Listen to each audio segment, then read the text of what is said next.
Hi friends, welcome back to my channel SajuS TastelanD. എല്ലാവർക്കും എൻ്റെ വീഡിയോയിലേക്ക് വീണ്ടും സ്വാഗതം. ഞാനിന്ന് നിങ്ങളോട് ഷെയർ ചെയ്യുന്നത് ഒരു ടേസ്റ്റി ആയിട്ടുള്ള ഒരു ഹെൽത്തി ആയിട്ടുള്ള ഒരു ഓംലെറ്റ് റെസിപ്പിയാണ്. അത് വെജിറ്റബിൾ ഓംലെറ്റ് ആണ് ട്രൈ ചെയ്യുന്നത്. ഇത് മുട്ടയൊന്നും ചേർക്കാതെ വെറും വെജിറ്റബിൾസ് വെച്ചിട്ട് നമുക്ക് എങ്ങനെയാണ് ഈ ഓംലെറ്റ് ഉണ്ടാക്കിയെടുക്കാമെന്ന് നോക്കാം കേട്ടോ. അതിന് ഞാൻ എടുത്തിരിക്കുന്നത് ഒരു ക്യാരറ്റ്, അത് ഇതുപോലെ നടുക്ക് ഒന്ന് കട്ട് ചെയ്തിട്ട് വീണ്ടും 4ആയി മുറിക്കാം. അതിനുശേഷം ചെറുതായിട്ട് വളരെ കനം കുറച്ച് അരിഞ്ഞ് എടുക്കാം കേട്ടോ. ഇതിങ്ങനെ തന്നെ അരിയണമെന്നൊന്നും ഇല്ല കേട്ടോ, നമുക്ക് ഏത് ഷേപ്പിൽ വേണമെങ്കിലും അരിയാം. പക്ഷേ അത് എങ്ങനെ എത്രത്തോളം തിന്നായിട്ട് അരിയാൻ പറ്റും അതുപോലെ അരിഞ്ഞ് എടുക്കാം കേട്ടോ. നമ്മളെപ്പോഴും മുട്ടയൊക്കെ വെച്ചിട്ടല്ലേ ഓംലെറ്റ് ഉണ്ടാക്കാറുള്ളത്, അപ്പോൾ ഇങ്ങനെയൊക്കെ ഒന്ന് ഉണ്ടാക്കി നോക്കുക. പിന്നെ ഞാൻ എടുത്തിരിക്കുന്നത് ഒരു തക്കാളിയാണ്, അതും ഇതുപോലെ തന്നെ ചെറുതായിട്ട് കട്ട് ചെയ്ത് എടുക്കാം. ആദ്യം ഇതുപോലെ നീളത്തിലൊന്ന് കട്ട് ചെയ്തതിന് ശേഷം വീണ്ടും ഇതുപോലെ ചെറുതായിട്ട് കട്ട് ചെയ്തെടുക്കാം. ഇത് കട്ട് ചെയ്യുന്നതെല്ലാം നമ്മുടെ ഇഷ്ടമാണ് കേട്ടോ, ഞാൻ ഇങ്ങനെയാണ് ചെയ്യുന്നതെന്ന് മാത്രം കനം കുറച്ചിട്ട് കട്ട് ചെയ്യുക, അതിനു വേണ്ടി ശ്രദ്ധിക്കുക. പിന്നെ നമ്മൾ ഇതിലേക്ക് മറ്റൊന്നും ചേർക്കുന്നില്ല, കടലമാവൊക്കെ വെച്ചിട്ടാണ് നമ്മളിത് ഉണ്ടാക്കിയെടുക്കുന്നത്. നമ്മളെപ്പോഴും മുട്ട ഓംലെറ്റൊക്കെ അല്ലേ ഉണ്ടാക്കാറുള്ളത്, അപ്പോൾ വെജിറ്റേറിയൻസിനും അതിൻ്റെ ടേസ്റ്റൊക്കെ എങ്ങനെയാണെന്നൊക്കെ ഒന്ന് അറിയണ്ടേ. ഏകദേശം അതേ ടേസ്റ്റിലൊക്കെ തന്നെയാണ് നമ്മുടെ ഈ ഓംലെറ്റും ഉണ്ടാവുക കേട്ടോ. പിന്നെ ഞാൻ എടുത്തിരിക്കുന്നത് പച്ചമുളക്, ഒരു 3 പച്ചമുളക് ഞാൻ എടുത്തിട്ടുണ്ട്. ഇത് കുറച്ച് കുറച്ച് എരിവുള്ള ഒരു ഓംലെറ്റാണ് കേട്ടോ ഇത്, എന്നാലാണ് ഇതിന് കുറച്ച് ടേസ്റ്റൊക്കെ ഉണ്ടാവുള്ളൂ. കടലമാവ് കൊണ്ടാണ് നമ്മളിത് ഉണ്ടാക്കുന്നത്, അതുകൊണ്ട് തന്നെ കുറച്ച് സ്പൈസി ആയിട്ടിരിക്കുമ്പോഴാണ് അതിന് നല്ല ടേസ്റ്റ് ഉണ്ടാവുക കേട്ടോ. എന്തായാലും നമ്മൾ സാധാരണ മുട്ട ഓംലെറ്റിൻ്റെ അതേപോലെയൊക്കെ തന്നെ ഏകദേശം ആ രുചിയിലൊക്കെ തന്നെയാണ് നമുക്കിത് കിട്ടുക. ഇനി എടുത്തിരിക്കുന്നത് ഒരു ചെറിയ ഇഞ്ചി കഷ്ണം, ഒരു ചെറുത് മതി കേട്ടോ. അത് വളരെ തിന്നായിട്ട് തന്നെ അരിഞ്ഞ് എടുക്കാം. ഇത് വളരെ കനം കുറച്ച് അരിയണം എന്ന് പറയുന്നത് എന്താണെന്ന് വെച്ച് കഴിഞ്ഞാൽ ഇത് വെന്ത് കിട്ടാൻ കുറച്ച് ബുദ്ധിമുട്ടായിരിക്കും. അല്ലെങ്കിൽ നമ്മുടെ ഓംലെറ്റ് ആകുമ്പോൾ നമ്മുടെ ഈ വെജിറ്റബിൾസും ഒരു ഏകദേശമൊക്കെ വെന്ത് കിട്ടണ്ടേ, അതിന് വേണ്ടിയിട്ടാണ് കേട്ടോ. പിന്നെ ഞാനൊരു സവാളയുടെ പകുതിയാണ് എടുത്തിരിക്കുന്നത് കേട്ടോ. ഇത് അതുപോലെ തന്നെ നീളത്തിലാണ് ഞാൻ കട്ട് ചെയ്യുന്നത്, വളരെ തിന്നായിട്ട് കട്ട് ചെയ്ത് എടുക്കുകയാണ് ചെയ്യുന്നത് കേട്ടോ.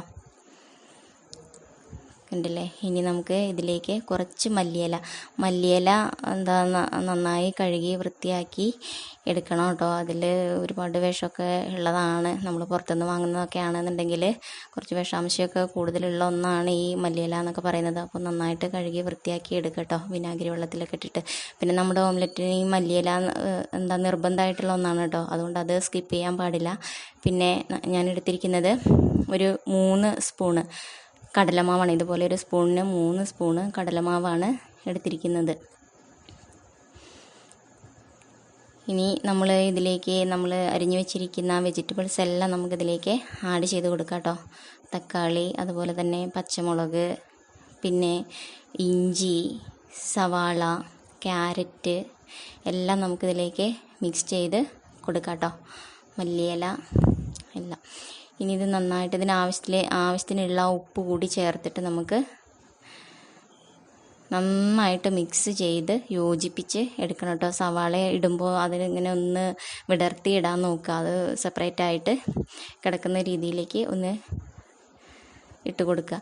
എന്നിട്ട് ആവശ്യത്തിനുള്ള ഉപ്പ് ഇപ്പം തന്നെ നമ്മൾ ആവശ്യത്തിനുള്ള ഉപ്പ് ചേർത്ത് കൊടുക്കുക.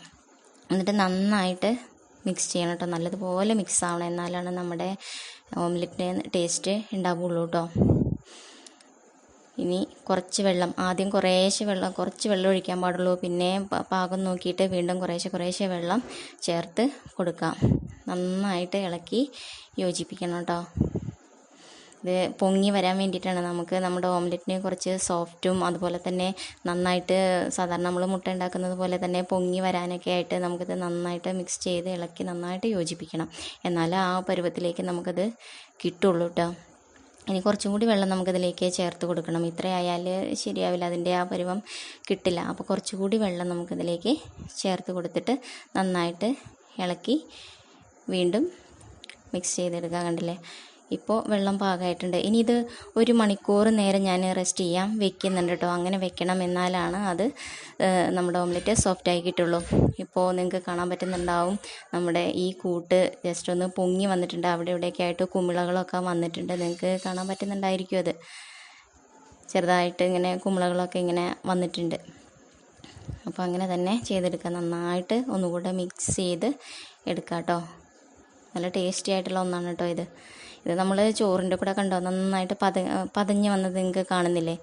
ഇനി ഒരു പാൻ വെച്ചിട്ട് കുറച്ച് വെളിച്ചെണ്ണ ഒഴിച്ച് കൊടുക്കുക. കുറച്ചധികം വെളിച്ചെണ്ണ ഒഴിക്കണം കേട്ടോ, എന്നാലാണ് അത് നല്ല ടേസ്റ്റായി കിട്ടുള്ളൂ.